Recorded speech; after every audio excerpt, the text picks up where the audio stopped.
Hello, everyone. Welcome back to another episode of the Jane and Alex podcast.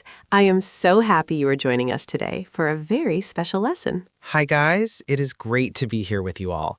I'm Alex, and as always, I am joined by the wonderful Jane.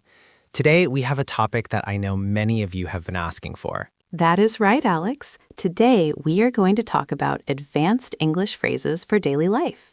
These are the phrases that native speakers use all the time, but they might not show up in your standard textbook. Exactly. You know, when you learn English in school, you learn the grammar and the formal vocabulary. But when you step out into the real world or when you watch an American movie, people speak a little differently. They use idioms, phrasal verbs, and specific expressions that make the conversation flow more naturally. Yes, and our goal today is to help you bridge that gap. We want to take you from sounding like a textbook to sounding like a confident, natural English speaker. We have a lot of great phrases to cover, so settle in, grab a cup of coffee, and let's get started. Sounds like a plan, Jane. Where should we begin today? Well, I think we should start with a phrase that describes how we often approach our plans. The first phrase is to play it by ear. Oh, that is a classic one, to play it by ear. I use this one almost every weekend. Can you explain what it means for our listeners? Of course. To play it by ear means to handle a situation without a definite plan. It means you are going to decide what to do as the situation develops, rather than planning everything out in advance. Right. It comes from music, doesn't it? If you play music by ear, you are playing without reading sheet music. You are just listening and going with the flow. That is a perfect analogy, Alex. In daily life, it just means being flexible. For example, if we want to go to dinner tonight, but we don't know if we will be hungry at 6 p.m. or 8 p.m., we might say, let's just play it by ear. Exactly. It removes the pressure of having a strict schedule. Let's do a quick role play to show how this works in a real conversation. I'll start. Okay, ready. Hey, Jane, do you want to book a table for lunch on Saturday? I'm not sure what time I'll be finished with my errands. Can we just play it by ear? Sure. Just text me when you are free and we can decide then. See? It's very natural. It shows I want to meet, but I cannot commit to a specific time yet. It's a very polite way to be flexible. It is, and it sounds much better than saying, I do not have a plan. It sounds more sophisticated. Okay, what is our next phrase, Jane? The next one is extremely common in the workplace, but you can use it at home too. The phrase is to get the hang of something. To get the hang of something. I love this one. It is very encouraging. What does it mean? It means to begin to understand how to do something or to use something, especially after a period of practice. It implies that it was difficult at first, but now you are improving. Right. It's about that learning curve. When you first start driving a car, it is scary, but after a few weeks, you get the hang of it. Exactly. Or think about learning English. At first, the grammar is confusing, but the more you listen to this podcast, the more you get the hang of it. That is true. Let's give an example. Imagine I just bought a new smartphone, and the menu is very different from my old one. Okay, let's role play that scenario. Jane, this new phone is so frustrating. I can't find the settings menu. Don't worry, Alex. It took me a week to learn my new phone too. You will get the hang of it soon. I hope so. I just need to practice more. Perfect. You see, it is a phrase of support. It acknowledges that the task is hard, but it predicts success in the future. It is a very positive phrase. I think our listeners should use this when they are encouraging their friends. Okay, moving on. What do we have next? This next one is for when you are feeling very tired or when you are ready to stop working. The phrase is to call it a day. To call it a day. This is essential for anyone who works in an office or studies late at night. Yes, to call it a day simply means to stop what you are doing, usually because you are tired or because you have done enough for today. It is a way of declaring that the work is finished. Right. You wouldn't say this if you were just taking a lunch break. You say this when you are completely stopping until tomorrow. Exactly. It signifies the end. Let's look at an example. Imagine we have been recording podcasts for 5 hours. We are exhausted. Oh, I can imagine that. My voice would be gone. Me too. So I might look at you and say, Jane, we have recorded 4 episodes. I am so tired. You know what, Alex? Let's call it a day. We can finish the rest tomorrow morning. That sounds like a great idea. I'm going home to relax. See, it is a very definitive way to end a session. You can also use call it a night if it is late in the evening. That is a good variation. I'm exhausted. I'm going to call it a night. Very useful. Okay, Jane, what is next on our list of advanced phrases? The next one is to wrap your head around something. Oh, this is a good one. It sounds a bit funny if you visualize it literally. Wrapping your head around an object? Yes, please do not try to physically wrap your head around anything. This is a metaphorical phrase. It means to understand something that is difficult, complex, or strange. Right. It implies that the concept is big or confusing, and you are trying to mentally grasp it. You are trying to fit your brain around the idea. Exactly. We often use it in the negative form. We say, I just can't wrap my head around it, when we are confused or shocked. Let's do a role play. Imagine I am telling you about a movie with a very confusing plot. Maybe something with time travel. Okay, go ahead. Jane, did you see that new sci-fi movie? The ending was so complicated. I did. Honestly, I watched it twice, but I still can't wrap my head around the time travel paradox. Me neither. It was just too confusing. That is a perfect usage.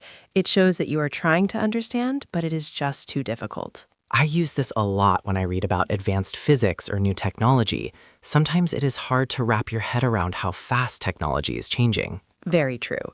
Okay, let's move to a phrase that is about honesty and trust. The phrase is to give someone the benefit of the doubt. This is a very important social skill, to give someone the benefit of the doubt. It is a bit long, but very common. It is. It means to trust what someone is saying, or to assume that their intentions are good, even if you are not 100% sure. It means you choose to believe the best about them rather than the worst. Right. If there is a doubt, you give the benefit to the person. You don't assume they are lying or being malicious. Exactly. For example, if a friend is late, you could assume they are being rude, or you could give them the benefit of the doubt and assume they are stuck in traffic. That is a much nicer way to live. Let's role play this. Imagine you are waiting for me and I am late. Okay? I am so sorry I'm late, Jane. My alarm didn't go off. Well, you are usually very punctual, Alex, so I will give you the benefit of the doubt this time. Just don't let it happen again. Thank you. I promise I'll buy a new alarm clock. Good. So listeners, use this when you want to show that you are fair and forgiving. It really helps build relationships. Okay, what is next? The next phrase is to cut corners. Ooh, to cut corners. This usually has a negative meaning, doesn't it? Usually, yes. To cut corners means to do something in the easiest, cheapest, or fastest way, often by ignoring rules or sacrificing quality. Right. It is like if you are building a house and you use cheap materials to save money. You are cutting corners. Exactly. And usually when you cut corners, the result is not good. It can be dangerous or just sloppy. Let's role play a work scenario. Imagine we are working on a project for a client. Okay? Jane, we are running out of time on this report. Should we just skip the final proofreading? No, Alex, we cannot cut corners on this project. The client expects high quality. We have to do it properly. You are right. If we cut corners, we might make mistakes. Exactly. It is better to be late and perfect than to cut corners and produce bad work. That is great advice for life, not just for English.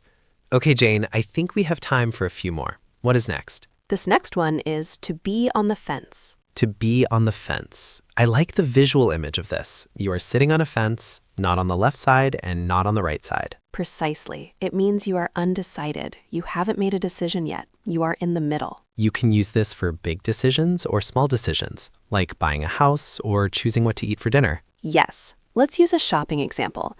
Imagine we are looking at buying a new laptop. Okay. Alex, are you going to buy that expensive laptop we saw? I don't know. I'm still on the fence. It's a great computer, but it is so expensive. I understand. Take your time. It is a big decision. Being on the fence is a very comfortable place to be until you are ready to commit. It sounds much more natural than saying, I am undecided. I agree. It adds a bit of color to your language. Okay, next up is to keep someone in the loop. Keep someone in the loop. This is huge in business English, but friends use it too. Yes, to keep someone in the loop means to keep them informed. You make sure they know the latest news or updates about a situation. The loop is the circle of information. If you are in the loop, you know what is happening. If you are out of the loop, you don't know anything. Exactly. Let's role play planning a surprise party. Oh, fun. Okay. Alex, I am planning a surprise party for Sarah next week. I haven't finalized the location yet. That sounds great. Please keep me in the loop so I know when to arrive. Definitely. I will send you a message as soon as I book the venue. Perfect. I don't want to be out of the loop on this one. See? It is a great way to ask for updates without being annoying. Please keep me in the loop. I use that in almost every email I write. Keep me in the loop on this project. Okay, Jane, what do we have next? Next is to bite the bullet. To bite the bullet. This sounds painful. It does, and the meaning is related to doing something difficult. It means to force yourself to do something unpleasant or difficult that you have been avoiding. Right. It implies bravery. You just have to do it, so you bite the bullet and get it over with. Historically, it comes from before anesthesia, when soldiers had to bite on a bullet during surgery to handle the pain. But now we use it for things like paying taxes or going to the dentist. Or having a difficult conversation. Let's roleplay that. Imagine I have to tell my boss I made a mistake. Okay. I really don't want to tell the boss I lost that file. He's going to be angry. I know it's scary, Alex, but you just have to bite the bullet. It will be worse if he finds out later. You are right. I'll go tell him now. I'm just gonna bite the bullet. Good for you. It is always better to face these things head on. Okay, Jane, I think we have time for one last phrase before our review.